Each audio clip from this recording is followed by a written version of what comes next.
42 children were mauled by bears because they made fun of a man's bald head. That's not the start of a bad joke. It's something God did on purpose, at a prophet's request. And that prophet spends the rest of the Bible being celebrated as a hero. The whole thing takes 3 sentences. It sits in the middle of the Old Testament, wedged between 2 famous miracles, and most people read straight past it. In a moment, you'll understand why. The prophet's name is Elisha, the successor to Elijah, one of the most revered holy men in the entire Old Testament. He's walking the road up to Bethel, and on the way, some children follow him out of the town. The text is very specific about who they are. Some small boys came out of the city and jeered at him, and what they shouted at him is this: "Go away, bald head." The prophet turns around, and here, the text stops, to tell you one small, terrible detail. He saw them.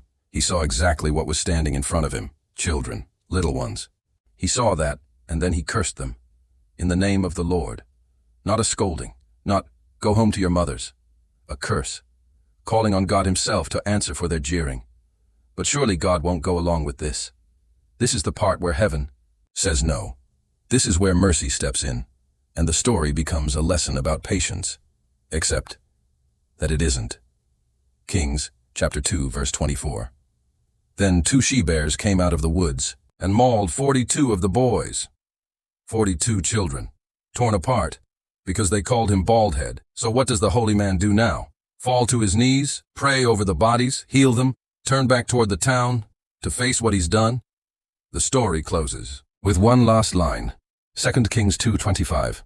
From there, he went on to Mount Carmel, and then returned to Samaria. Children mauled at the prophet's behest, and he just keeps on walking, onto Mount Carmel, like nothing ever happened. And in the pages that follow, Elisha is revered. He heals the sick, he purifies poisoned water, he raises children back from the dead, and not one person ever mentions the 42 he fed to the woods. I wonder, did they ever once cross his mind again? But the really disturbing part of this story was never the bears. It's a book that shows you 42 mauled children, and expects you to keep loving the man who called them down, and then expects you not to ask why. Subscribe for more bad Bible stories, where the stories are ancient, the people are messy, and sometimes the wildest part is not what people believe about the Bible. It's what the Bible actually says.